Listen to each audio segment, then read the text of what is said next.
Well, hello there. Usually Imre's around to do these shows of his, but he's asked me to fill in for him.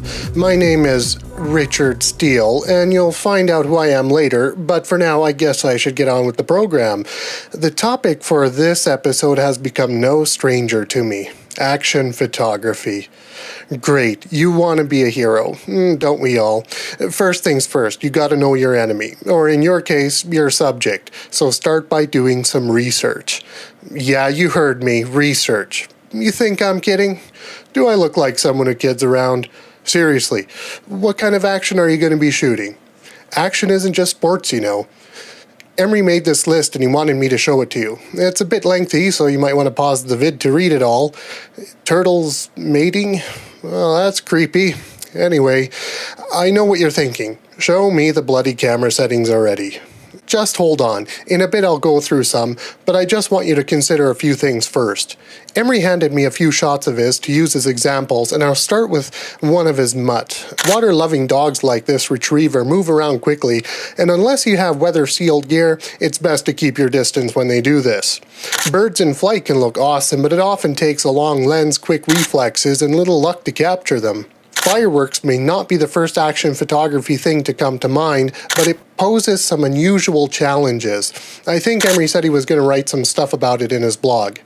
So you get it? Action photography encompasses a lot of things, and usually those things move. Speaking of which, let's get along ourselves. Once you know what you're going to be shooting, the next step is to prepare yourself. Think about it. It's like going to a gunfight and forgetting the ammo at home. The outcome? Yeah, not pretty.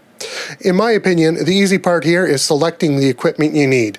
For example, if you're shooting some skateboarders doing some tricks, wider angle lenses and an external flash for some fill light may be all you need.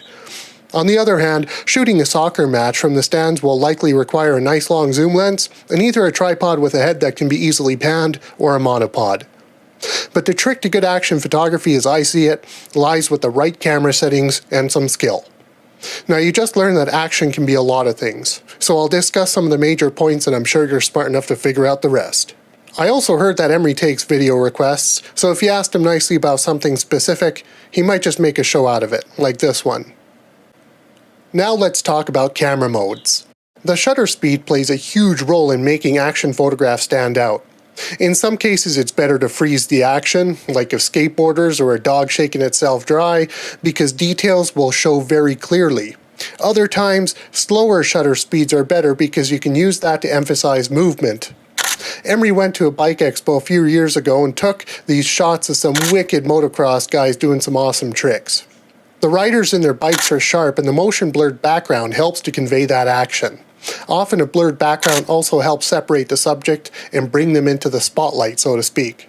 Yay, so we get the effect, but how do we get the shutter speed we want? Well, there are a couple of ways, but most commonly you'll find action photographers use either shutter priority or manual mode. When your camera is set to shutter priority, you have the ability to set the shutter speed to pretty much whatever you want, but the camera will decide what aperture to use to get the right exposure. But we have to remember, the size of the aperture determines depth of field, and if that's important to you, then this mode may not be very useful. This is where manual mode comes into play, because now you can not only select the shutter speed, but the aperture as well. Depending on lighting conditions, you may have to take a few test shots to get the right combination of sensitivity, shutter speed, and aperture to get a good exposure, or if you happen to have a light meter, then that could help crunch the numbers. Speaking of numbers, if you're not very familiar with what makes a fast or slow shutter speed, then take a look at this. Fast shutter speeds usually start around 1/500th of a second, and slow shutter speeds go from about 1/15th to 1/125th of a second. But these numbers are not magic, as various factors come into play that change what you might need. The amount of available light you have is one such factor, so is the type of subject, and in some cases the focal length of a lens too. For example, hand-holding a 28mm wide-angle lens at a shutter speed of around 1/30th of a second is usually alright, but a 300mm lens might make that a challenge for some. Imre will write more about this in his blog, so check that out. Making your subject stand out from the background is commonly seen in most action photos. I mean, action photographs are about the subject, aren't they? I've already mentioned that using a slow shutter speed and panning with the camera can keep the subject sharp and the background blurred.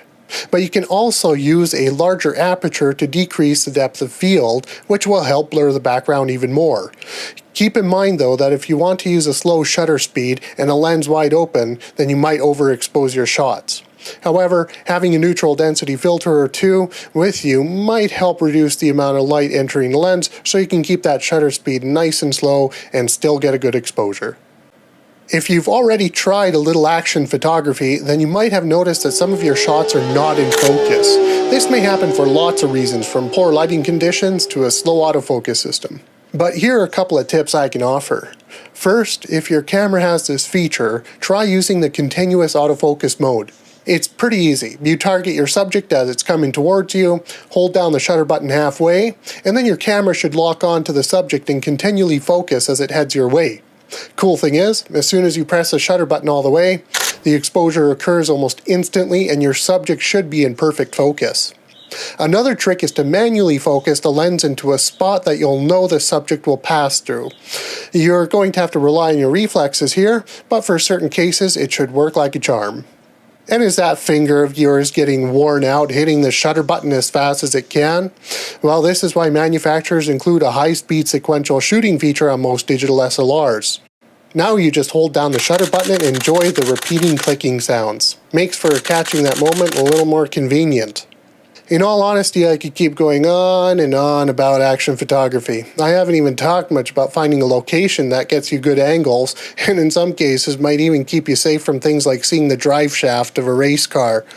Plus, image stabilizers might help you capture blur-free shots. Some cameras have this technology built into the body, while in other cases you can get such lenses. And I briefly spoke of this earlier, but if your subject isn't too far away from you, a flash can come in handy to add a little extra light to balance the exposure and illuminate some details. I've known Imre for a while, and I also know how much he likes to write, so I'll let him fill you in on some other details. I wrote his blog address down for you. He's got links to his sites on Facebook and Twitter on there too. And you should subscribe to his channel. I still have my story to tell, but I've run out of time, and at least you'll know when a piece of that has been told. Ah, my weapon of choice. Time to capture some crime. Happy shooting.